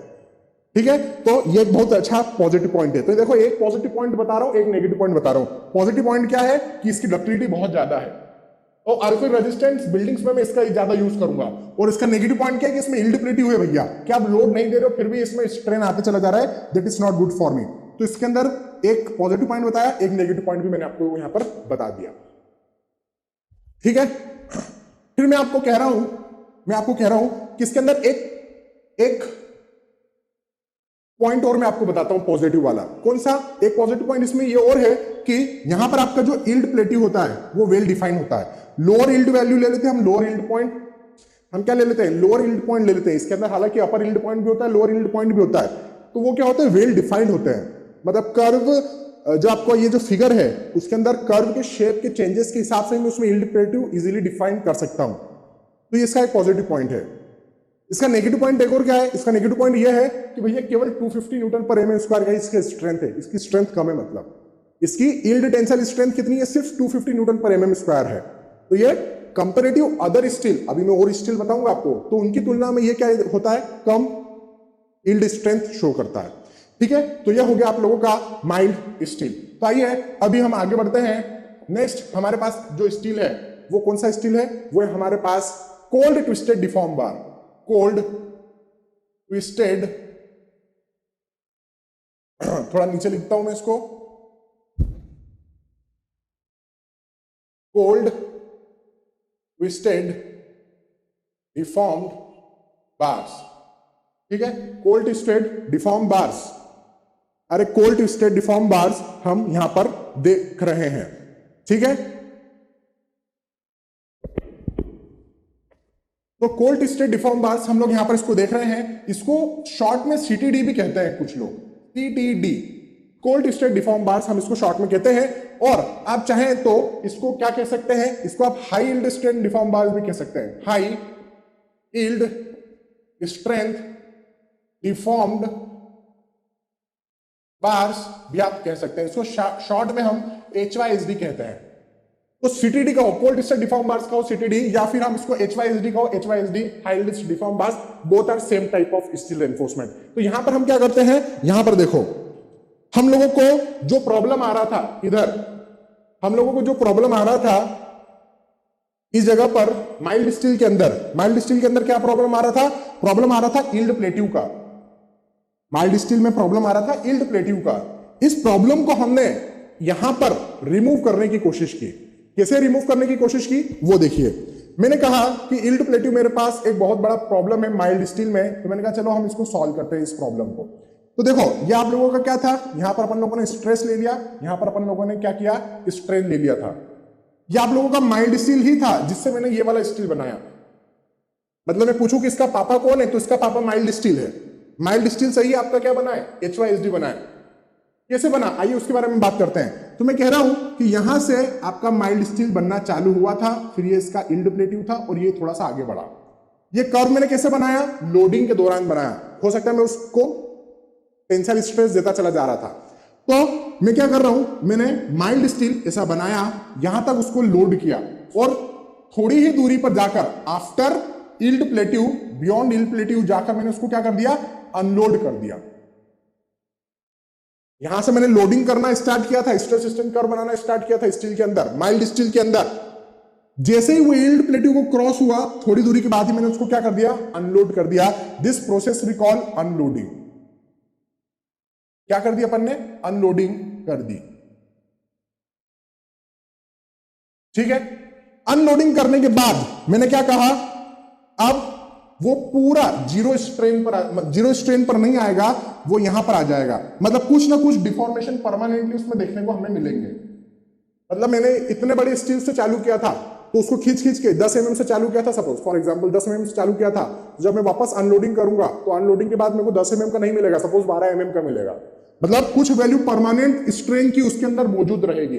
अब मैं बोल रहा हूं अनलोडिंग करने के बाद अब वापस इसमें क्या करो, रीलोडिंग कर दो। तो यहां से मैंने क्या किया, वापस रीलोडिंग कर दिया। तो ये जो प्रोसेस थी, ये थी आपकी अनलोडिंग की,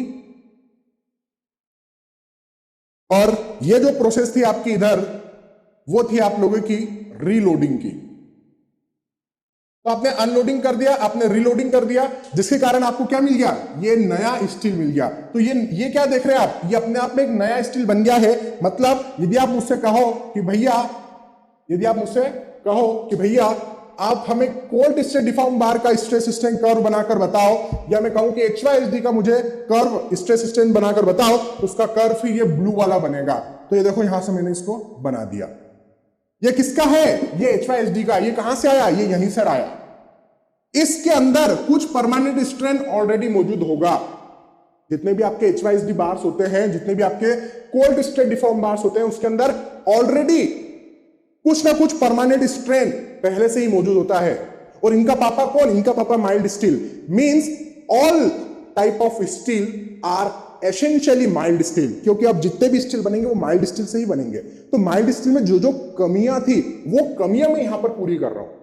माइल्ड स्टील में प्रॉब्लम यह था कि यील्ड प्लेटिंग मौजूद होता है, तो यील्ड प्लेटिंग को बियॉन्ड जाकर मैंने अनलोडिंग किया, फिर वापस रीलोडिंग किया, तो मुझे यहां पर नया कर्व देखने को मिल गया। यही आपका क्या कहलाता है, यही आपका HYSD कहलाएगा। क्लियर है, यही आपका क्या कहलाएगा, HYSD कर्व कहलाएगा। अब मैं बता रहा हूं कि इसके क्या क्या फायदे हैं। ये जो HYSD है इसका यील्ड स्ट्रेंथ बहुत ज्यादा होगा। कितना होगा, तो इसका यील्ड स्ट्रेंथ यहां पर देखिए, इसका यील्ड स्ट्रेंथ Fe 415 भी हो सकता है और Fe 500 के नाम से भी अवेलेबल है। Fe 415 के नाम से भी अवेलेबल है और Fe 500 के नाम से भी अवेलेबल है। मतलब यील्ड स्ट्रेंथ तो बढ़ गया भैया। पहले देखो माइल्ड स्टील में इनका जो पापा था माइल्ड स्टील, उसकी यील्ड स्ट्रेंथ कितनी थी, मात्र 250 न्यूटन पर mm स्क्वायर की थी। लेकिन अब इन बच्चों की जो इनसे माइल्ड स्टील से ही बनाए गए हैं उनकी कितनी आ गई, 415 न्यूटन पर mm स्क्वायर आ गई, 500 न्यूटन पर mm स्क्वायर हो गई। तो इनकी यील्ड स्ट्रेंथ क्या होती है, इस प्रोसेस के कारण बढ़ जाती है। इसका एक फायदा, ये इसका क्या है, एक फायदा है। दूसरा फायदा इसका क्या है, no yield plateau, no yield plateau. अब इसमें यील्ड प्लेट्यू ही नहीं है, फायदामंद है ये। हायर यील्ड स्ट्रेंथ,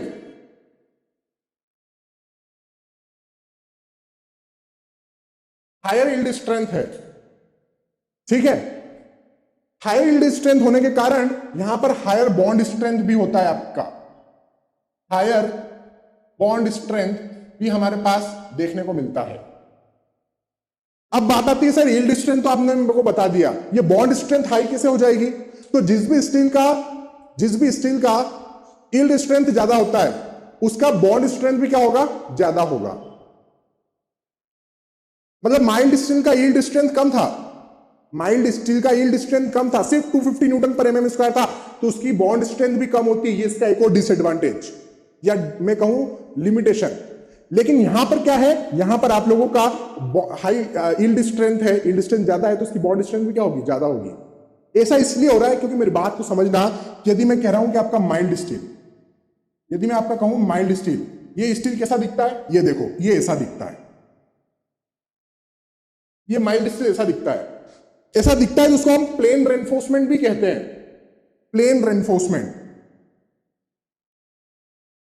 एकदम प्लेन होता है, एकदम चिकना होता है। ये स्टील है एकदम स्मूथ होगा, ये स्मूथ। लेकिन यदि आप मुझसे कहो कि सर मुझे HYSD दिखाओ, HYSD कैसा दिखता है, तो देखो HYSD ऐसा दिखता है, आपका HYSD ऐसा दिखेगा। फिगर बनाऊं मैं HYSD का, तो देखो आपका HYSD ऐसा देखने को मिलेगा मुझे मार्केट में, इस नाम से। ये जो स्टील है इसके ऊपर ऐसे ग्रूव्स कटे हुए मिलेंगे आपको, ऐसा देखा होगा आप लोगों ने। मतलब यहां पर एकदम स्मूथ नहीं है ये, यहां पर ये स्मूथ नहीं है, जबकि ये क्या है, आपका स्मूथ है। इस पर ग्रूव्स कटे हुए होते हैं HYSD के अंदर। अब सोचो दोनों को मैंने कंक्रीट में डाला, दोनों को मैंने कंक्रीट में डाला, दोनों को मैंने कंक्रीट में डाला। मान लेता हूं ये मेरा कंक्रीट है और ये मेरा स्टील है। पहले मैंने प्लेन रेनफोर्समेंट को डाला, ये डाला। अब इसको यदि मैं खींचूं तो इजीली खींचा जाएगा क्योंकि ये प्लेन रेनफोर्समेंट था, इजीली खींचा गया। मतलब इसकी बॉन्ड स्ट्रेंथ क्या है, कम। बॉन्डिंग कंक्रीट और स्टील की क्या है, कमजोर है।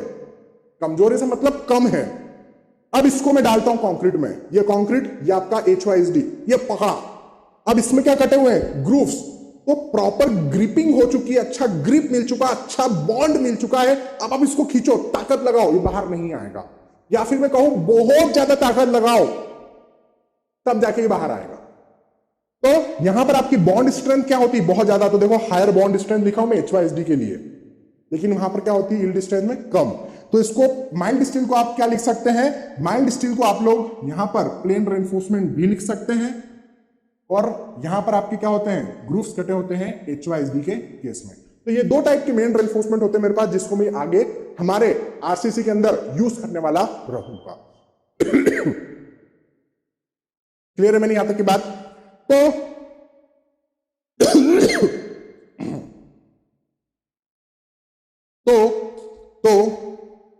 मैं आप लोगों को यहां पर क्या बता रहा था, मैं आप लोगों को यह बता रहा था कि भैया ये तो अपना स्टील रेनफोर्समेंट का बात हो गया, क्लियर है। इसका क्या डिसएडवांटेज है कोई? आपने सर बहुत सारे एडवांटेज गिना दिए कि यील्ड स्ट्रेंथ ज्यादा, बॉन्ड स्ट्रेंथ ज्यादा, इसका कोई डिसएडवांटेज भी है क्या? दो मेजर डिसएडवांटेज है। कौन कौन से? कि देखो आपका यहां पर स्ट्रेस स्ट्रेन कर्व का लेंथ कम हो गया। अरे माइल्ड स्टील का तो देखो कितना ज्यादा होता है, यहां पर HYSD का एकदम कम है लेंथ, और लेंथ कम होना मतलब क्या बताता है कि डक्टिलिटी कम होना। तो HYSD जो होता है इसकी डक्टिलिटी क्या हो चुकी है? कम हो चुकी है। ये इसका सबसे बड़ा डिसएडवांटेज है। क्या है? सबसे बड़ा डिसएडवांटेज है। और सबसे बड़ा एडवांटेज माइल्ड स्टील का क्या था? यही था कि इसकी डक्टिलिटी बहुत ज्यादा होती है माइल्ड स्टील के, लेकिन यहां पर HYSD की क्या हो चुकी है? कम हो चुकी है, क्योंकि अब इतना सी पोर्शन आपको देखने को मिल रहा है। यील्ड स्ट्रेंथ भले ज्यादा हो गई, लेकिन डक्टिलिटी क्या हो चुकी है? कम हो चुकी है। तो आप अर्थक्वेक रेजिस्टेंट बिल्डिंग यदि बना रहे हैं तो सबसे पहला प्रेफरेंस आप लोगों को माइल्ड स्टील को देना चाहिए, और उसके बाद Fe415 को देना चाहिए, क्योंकि इसकी बहुत कम होती है डक्टिलिटी Fe500 की। Fe415 तक आप ले सकते हैं maximum. Fe500 is not permitted in the design of earthquake resistant buildings. Clear है यहां तक की बात? अब मैं एक बात और यहां पर बताने जा रहा था आप लोगों को, और वो ये कि यदि मैं बात करूं माइल्ड स्टील का, तो ये जो माइल्ड स्टील है, यदि बात करूं माइल्ड स्टील का, तो आपका ये जो माइल्ड स्टील है, इस माइल्ड स्टील का वेल डिफाइंड यील्ड पॉइंट है। कहां होगा यील्ड पॉइंट माइल्ड स्टील का? यहां कहीं पर हो सकता है, या यहां कहीं पर हो सकता है, लोअर यील्ड पॉइंट जिसको हम बोलते हैं। तो यील्ड पॉइंट क्या होता है? वेल डिफाइंड है माइल्ड स्टील के केस में। लेकिन इस पे कहां पता करोगे? अरे भाई ये तो पूरा नॉन लीनियर कर्व है, इसमें कर्व में कहीं पर भी शार्प पॉइंट नहीं मिल रहा है, तुम्हें को पता ही नहीं लगा कि भैया इसमें यील्ड पॉइंट कहां आएगा। ये इसका डिसएडवांटेज है। तो इसके दो डिसएडवांटेज है। पहला डिसएडवांटेज क्या है? कि इसकी डक्टिलिटी कम है, और दूसरा डिसएडवांटेज क्या है? कि इसके अंदर मुझे यील्ड पॉइंट की लोकेशन नहीं पता, यील्ड पॉइंट की लोकेशन नहीं पता। क्लियर है मेरी यहां तक की बात? तो आइए ये दो पॉइंट्स के बारे में हम इधर वाले बोर्ड पर डिस्कस करेंगे। मैं यहां पर ये वाला क्या कर रहा हूं, यहां वाला मिटा दे रहा हूं, जो अपन ने प्रोबेबिलिटी ऑफ फेलियर पढ़ा था, ये वाला मैं यहां पर क्या कर दे रहा हूं? मिटा दे रहा हूं।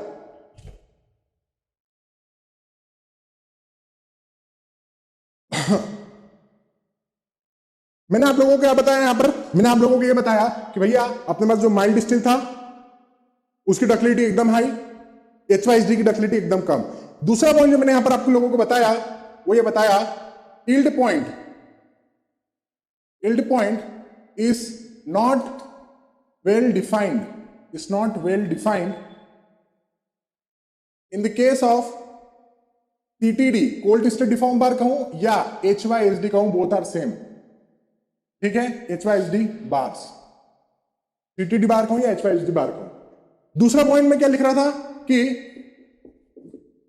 Ductility is less in CTD और HYSD। इनमें क्या होता है? डक्टिलिटी कम हो जाती है। किसकी तुलना में? माइल्ड स्टील की तुलना में।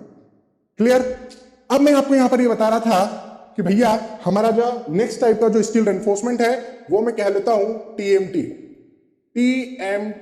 जैसा आप लोगों ने मार्केट में सुना होगा, बहुत सारी जगह लिखा हुआ भी देखा होगा कि what is TMT steel. TMT steel मतलब आपका इसका फुल फॉर्म होता है thermo mechanically treated steel. Thermo mechanically treated steel. Thermo mechanically treated steel ही आपका क्या है? वास्तव में TMT स्टील है। माइल्ड स्टील के अंदर जितनी कमियां थी उसको मैंने किसमें दूर किया? HYSD या CTD में दूर किया। मतलब यील्ड स्ट्रेंथ कम थी माइल्ड स्टील की, तो उसको मैंने बढ़ा दिया HYSD में जाकर 415 कर दिया, 500 कर दिया, Fe415, Fe500। बॉन्ड स्ट्रेंथ कम था यहां पर, मैंने बॉन्ड स्ट्रेंथ भी वहां जाकर बढ़ा दिया। माइल्ड स्टील का यील्ड प्लेटिव प्रेजेंट था माइल्ड स्टील के अंदर, वो भी मैंने हटा दिया। लेकिन जब इतनी प्रोसेस जब मैंने करी तो मुझे डिसएडवांटेज क्या देखने को मिला कि भैया उसकी डक्टिलिटी क्या हो जाती है? माइल्ड HYSD की कम हो जाती है। तो ये डक्टिलिटी जो कम हो चुकी है, अब इसको मुझे बढ़ाना है। अब मैं किसे बढ़ाऊं? तो वो TMT में मैं बढ़ाता हूं। तो TMT क्या है? अपग्रेडेड फॉर्म है HYSD का। मतलब TMT भी HYSD ही है, TMT भी CTD ही है, कोल्ड स्टेट डिफॉर्म बार ही है, लेकिन थोड़ा सा अच्छा वर्जन है, ऐसा मैं बोल सकता हूं। थोड़ा सा अच्छा वर्जन है जिसकी डक्टिलिटी ज्यादा होती है, जिसकी डक्टिलिटी नॉर्मल HYSD से ज्यादा होती है। तो देखिए मैं लिखता हूं यहां पर कि ये आप लोगों का HYSD या CTD ही है, ये भी आप लोगों का Fe415 या Fe500 के फॉर्म में ही पाया जाएगा। इसकी भी क्या होती है, हाई यील्ड स्ट्रेंथ ही होगी, और हाई यील्ड स्ट्रेंथ यहां पर आप लोगों की हाई यील्ड स्ट्रेंथ ही होगी और हाई बॉन्ड स्ट्रेंथ ही होगी।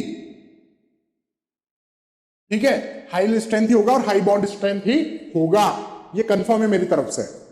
यदि ऐसा हो रहा है तो इसमें और नॉर्मल HYSD में क्या अंतर है? अंतर यह है, अब मेरी बात समझना, वास्तव में TMT ये सब ही होता है। नो यील्ड प्लेट्यू इसमें भी मौजूद होगा, यील्ड प्लेट्यू इसमें मौजूद नहीं है, तो no yield plateau, no yield plateau. मैं आपको ये बोल रहा हूं कि TMT बनाए कैसे, ये क्या अलग होता है अपने आप में। तो ये देखो कुछ इस तरीके से बनता है कि ये आप लोगों का क्या हो गया, TMT का कोर हो गया, और ये आपके TMT का क्या हो गया, आउटर सरफेस हो गया। और आउटर सरफेस के ऊपर भी एक स्मॉल सा क्या होगा, कोटिंग किया जाएगा। क्या होगा, कोटिंग किया जाएगा। तो देखो यहां पर मैं क्या लिख रहा हूं कि आप लोगों का ये जो अंदर वाला ये जो पोर्शन है कोर, ये स्टील रेनफोर्समेंट है। ये मैंने क्या बनाया, ये मैंने आप लोगों का स्टील रेनफोर्समेंट बताया, हिंदी में इसको सरिया बोलते हैं। तो सरिये का क्रॉस सेक्शन जो दिखता है मुझे, वो मैंने बनाया। तो यहां पर जो सरिये का क्रॉस सेक्शन है वो ऐसा कुछ मुझे देखने को मिलेगा, स्टील रेनफोर्समेंट का क्रॉस सेक्शन ऐसा देखने को मिलेगा, गोल होता है आपका स्टील। तो इसका जो मिडिल वाला पोर्शन है, एकदम मिडिल वाला पोर्शन, जो एकदम सेंटर वाला पोर्शन है, जिसको हम क्या कहते हैं, कोर, वो एकदम सॉफ्ट मटेरियल का बना होता है, एकदम सॉफ्ट मटेरियल का बना होता है। और जिसका नाम क्या है, इसका नाम है सॉफ्ट फेराइट पियरलाइट मटेरियल है। ये सॉफ्ट फेराइट पियरलाइट मटेरियल से बनकर बना है ये मिडिल वाला पोर्शन। ये जो आपका आउटर पोर्शन जो आपको दिख रहा है, या आप लोगों का ये जो आपका क्या है, आउटर पोर्शन जो है, वो आउटर पोर्शन किस चीज का बना है, ये हार्ड स्टील का बना है। तो इसका नाम क्या है, हार्ड मार्टेंसिक, हार्ड मार्टेंसिक या मार्टेंसिटिक रिम, इसको हम बोल सकते हैं। और उसके ऊपर जो लेयर आप लोगों को ये डॉटेड वाली देखने को मिल रही है, ये कोटिंग है किसकी, एंटी कोरोजिव ट्रीटमेंट की। इस पर स्टील पर कोरोजन ना आ जाए, उस पर जंग ना लग जाए, तो एंटी कोरोजिव ट्रीटमेंट हम इसको बोल सकते हैं, एंटी कोरोजिव ट्रीटमेंट। तो ये भी अपने आप में HYSD है, ये भी अपने आप में CTD ही है, लेकिन बस इसका जो कोर होता है वो थोड़ा सा अलग टाइप का बना हुआ होता है। इसका जो कोर होता है वो सॉफ्ट फेराइट पियरलाइट मटेरियल का मिलकर बना होता है। क्योंकि ये सॉफ्ट है और इसके बाहर की सरफेस हार्ड है, तो क्या होगा सर इससे, देखो ये मैंने स्टील लिया और मैंने इसको खींचना चालू किया या इसको तोड़ना चालू किया, तो पहले तो ये बहुत ज्यादा लोड ले लेगा। ये क्या होगा, पहले बहुत ज्यादा लोड ले लेगा। क्यों, क्योंकि इसकी बाहर की सरफेस यहां से लेकर यहां तक की सरफेस क्या है, एकदम हार्ड है, तो बहुत ज्यादा लोड ले लेगा। इसी कारण से ये टूटना भी चालू होता है, तो यहां तक टूटेगा आउटर सरफेस, क्योंकि एकदम हार्ड से तो हो सकता है आउटर सरफेस में क्रैक्स आ जाए, लेकिन ये दो पार्ट में ऐसा नहीं टूटेगा स्टील। क्यों, क्योंकि अंदर वाला मटेरियल अब क्या है, सॉफ्ट है, तो इसका एक्सपेंशन होता चला जाएगा, ये खींचता चला जाएगा, खींचता चला जाएगा, खींचता चला जाएगा, खींचता चला जाएगा, मतलब डक्टिलिटी क्या हो चुकी है आपकी, बढ़ चुकी है। तो जो प्रॉब्लम मैं HYSD के अंदर फेस कर रहा था, नॉर्मल HYSD में, उसको TMT में लाकर मैंने सॉल्व कर दिया सॉफ्ट मटेरियल डालकर। ये सॉफ्ट मटेरियल के कारण आपका डिफॉर्म होता चला जाएगा, वापस से स्ट्रेस स्ट्रेन कर्व थोड़ा सा लेंथ बढ़ा देगा। तो यहां पर क्या हो चुका है, डक्टिलिटी वापस मैंने क्या कर दी, बढ़ा दी, तो ductility is good, ductility is good. Ductility क्या आ रही है, गुड आ रही है। तो आपने मुझसे क्वेश्चन पूछना चाहिए कि क्या सर माइल्ड स्टील के बराबर हो जाएगी क्या डक्टिलिटी, जो आपने माइल्ड स्टील पढ़ाया था क्या उसके बराबर हो जाएगी क्या डक्टिलिटी? नहीं भैया, माइल्ड स्टील के बराबर कभी नहीं हो सकती। माइल्ड स्टील बाप है इन सबका। माइल्ड स्टील की डक्टिलिटी सबसे ज्यादा, उससे कम डक्टिलिटी आपकी Fe415 की, और उससे भी कम डक्टिलिटी होगी आपकी Fe500 की, चाहे फिर वो टीएमटी ही क्यों ना हो। तो टीएमटी में डक्टिलिटी बढ़ जाती है लेकिन माइल्ड स्टील तक कभी नहीं पहुंच पाएगी। क्लियर है यहां तक की बात? फायदा क्या है इसका? यील्ड स्ट्रेंथ ज्यादा है, बॉन्ड स्ट्रेंथ ज्यादा है, डक्टिलिटी भी अच्छी हो गई है, यील्ड प्लेटिव भी इसमें मौजूद नहीं है। अब सिर्फ एक ही नुकसान बचा है, और नुकसान क्या है, या मैं कहूं कि एक ही डीमेरिट बचा है, और वो क्या कि इनके अंदर मुझे क्या नहीं पता है, इनके अंदर मुझे यील्ड पॉइंट नहीं पता है कि यील्ड पॉइंट कहां मौजूद होगा। इधर देखो, इधर देखो, इधर देखें, यदि हम इधर देखें तो यहां पर यील्ड पॉइंट मुझे मिल रहा था, लोअर यील्ड पॉइंट जिसको मैं कह दूं, ये यील्ड पॉइंट मतलब कर्व जहां तक लीनियर है वही प्रोपोर्शनलिटी का साइन है, उससे थोड़ा सा ऊपर यील्ड पॉइंट होता है। तो यील्ड पॉइंट मुझे माइल्ड स्टील में पता था, माइल्ड स्टील में यील्ड पॉइंट मुझे पता था, लेकिन ये जो HYSD होता है इसके अंदर तो एकदम नॉन लीनियर है पूरा की पूरा, तो इसके अंदर मुझे यील्ड पॉइंट नहीं पता होता। मैं कैसे पता करूंगा कि कहां पर यील्ड पॉइंट आ रहा है? ये मेरा क्या है, डीमेरिट है। चाहे फिर वो HYSD हो चाहे TMT हो, दोनों में ही मुझे यील्ड पॉइंट पता नहीं है। तो अब मेरा काम क्या है, इसके अंदर यील्ड पॉइंट निकालना। डक्टिलिटी की जो प्रॉब्लम आ रही थी वो तो मैंने सॉल्व कर दी TMT के अंदर। अब मेरा नेक्स्ट काम है सिर्फ और सिर्फ अब मुझे क्या पता करना है, मुझे पता करना है कि भैया यील्ड पॉइंट कहां आएगा। तो चलिए अब हम डिटरमाइन करते हैं कि HYSD के अंदर यील्ड पॉइंट, तो मैं यहां पर लिख रहा हूं हमारा topic determination of yield point, determination of yield point in HYSD, या जिसको हम TTD बार्स कह सकते हैं उसके अंदर। तो उसके अंदर हमें निकालना है। कैसे निकालेंगे? तो सबसे पहले तो आप ये देखिए कि इनका कर्व बनता कैसे है। इनका कर्व ऐसा बनता है, ये क्या था आप लोगों का, ये आप लोगों का HYSD कर्व था, है ना? ऐसे ही बनता है HYSD का स्ट्रेस स्ट्रेन कर्व। अब यहां पर हम लोगों ने स्ट्रेस की वैल्यू ले रखी थी, और यहां पर हम लोगों ने किसकी वैल्यू ले रखी थी, स्ट्रेन की वैल्यूज। आपको जो यील्ड पॉइंट निकालना है उसके लिए आपको एक स्टेटमेंट पता होना चाहिए। क्या पता होना चाहिए? वो ये होना चाहिए कि लगभग सभी मेटल्स, जितनी भी धातुएं होती ना, लगभग सभी मेटल्स 0.2% स्ट्रेन से यील्डिंग शो कर देती है।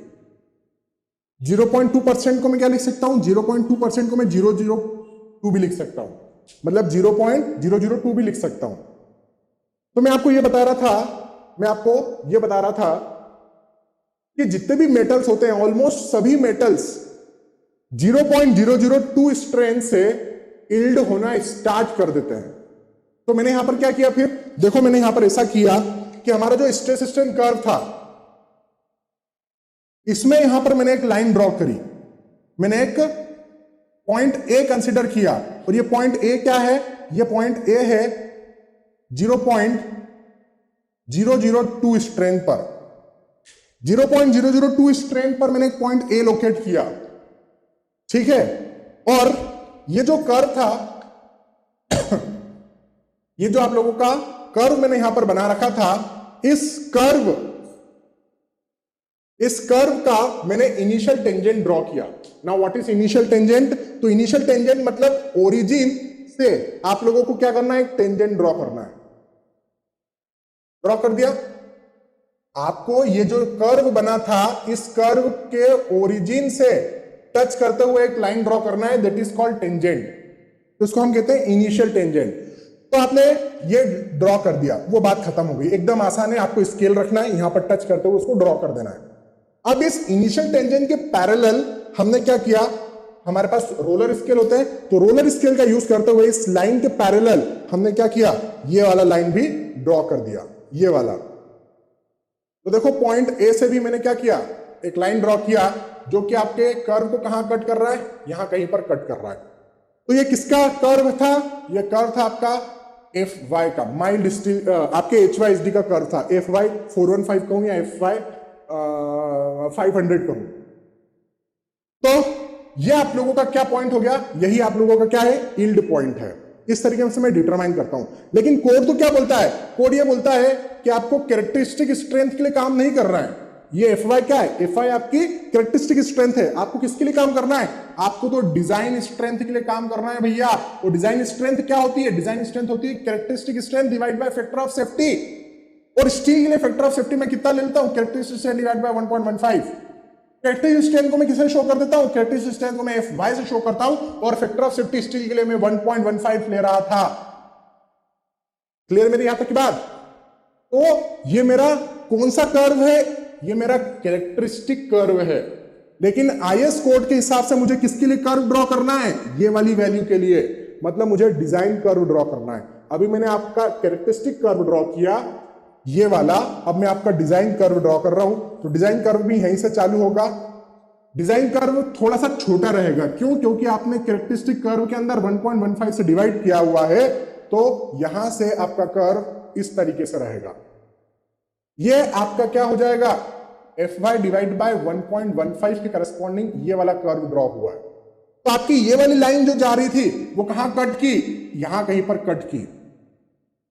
तो मैं लिखता हूं कि ये पहले वाला कर्व जो था उससे हमें क्या मिला, कोई पॉइंट B मिला होगा, और ये जो दूसरा वाला जो है उससे हमें कोई पॉइंट क्या मिला होगा, C मिला होगा। आपका ये जो पहला वाला कर्व है इसको हम क्या कहेंगे, इसको हम कैरेक्टरिस्टिक कहेंगे, कैरेक्टरिस्टिक।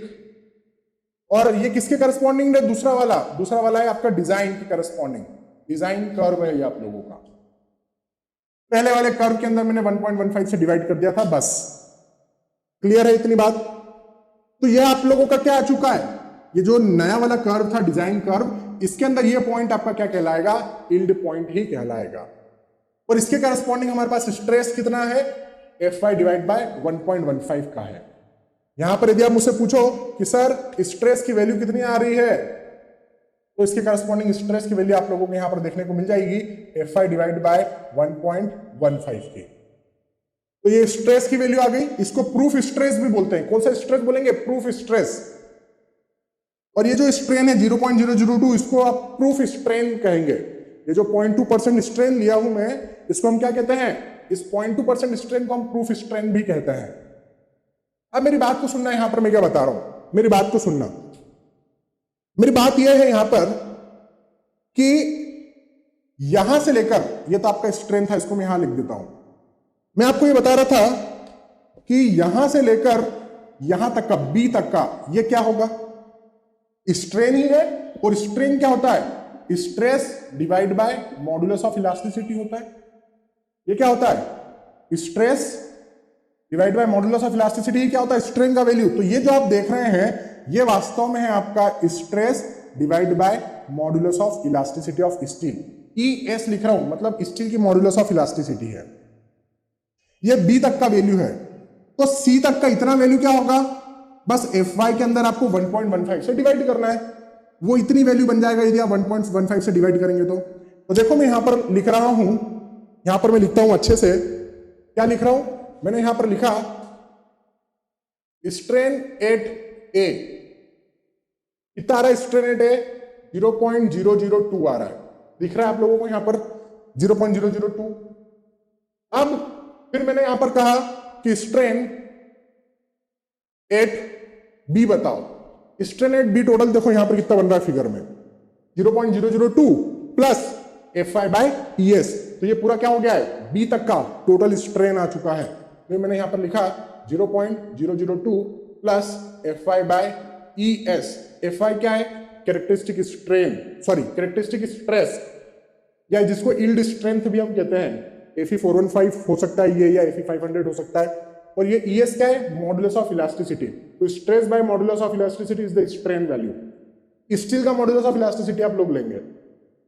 अब यदि मैं पूछूं आपसे स्ट्रेन एट C कितना है, तो देखो C पर आने के लिए आप क्या करेंगे, 0.002, और ये जो टर्म था इसके अंदर 1.15 से आप डिवाइड कर दो, फैक्टर ऑफ 50 से डिवाइड कर दो, तो आपकी वैल्यू बन जाएगी 0.002 प्लस ये Fy को हम किससे डिवाइड कर रहे हैं, 1.15 से हम लोग डिवाइड कर रहे हैं। तो हमारे पास ये स्ट्रेन का वैल्यू आ गया, और यही आपका क्या कहलाता है, स्टील के अंदर स्ट्रेन का वैल्यू कहलाता है।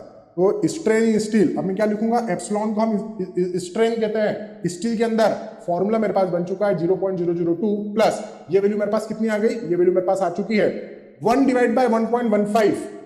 कैलकुलेटर में करके देखो 1 डिवाइड बाय 1.15 कितना आ रहा है 0.87 F5 बाय ES आ रहा है, 0.87 F5 बाय ES आ रहा है। तो ये मेरा फॉर्मूला आ चुका है स्ट्रेन का।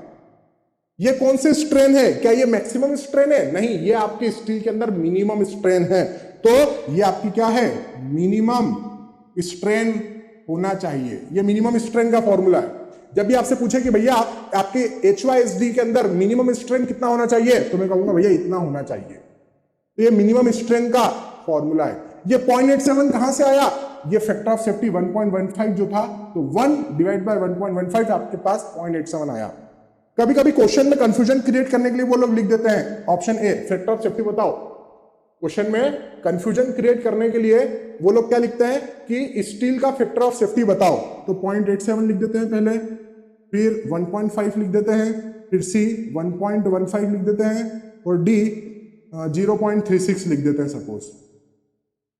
ऐसे चार ऑप्शन उन्होंने दे दिए और मुझसे पूछा कि स्टील का फैक्टर ऑफ सेफ्टी बताओ, factor of safety of steel बताओ, ये क्वेश्चन है मेरे लिए। तो मैंने देखा 0.87, हाँ ये आंसर हो सकता है, क्योंकि देखो स्टील में कितने का है 0.87 से मल्टीप्लाई है। हाँ भाई फैक्टर ऑफ सेफ्टी आपकी 0.87 हो गई। यदि आप ऐसा सोच रहे हैं तो बिल्कुल गलत सोच रहे हैं, 0.87 is not the correct answer. 1.5 अरे ये तो कंक्रीट का होता है, तो 1.15 आपका फैक्टर ऑफ सेफ्टी का वैल्यू है। वो तो आप 1 डिवाइड बाय 1.15 लिखते हैं, 1 डिवाइड बाय 1.15 लिखेंगे तब जाके आपको 0.87 मिलेगा। तो इसका मतलब ये नहीं है कि 0.87 आपका फैक्टर ऑफ सेफ्टी है, आपका फैक्टर ऑफ सेफ्टी 1.15 है। क्लियर है यहां तक की बात? तो ये तरीका हमारा होना चाहिए मिनिमम स्ट्रेन को निकालने का।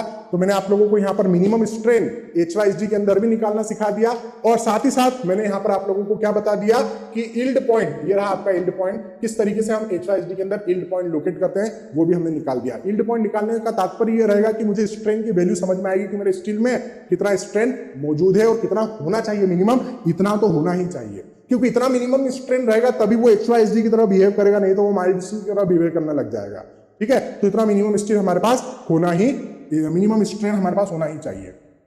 अब मैं आपसे पूछूं कि भैया ये जो मॉडुलस ऑफ इलास्टिसिटी स्टील का, इसका वैल्यू बता दो सर। तो देखो modulus of elasticity of steel, इसका जो वैल्यू लेते हैं हम 2 × 10⁵ न्यूटन पर mm² हम लोग लेंगे।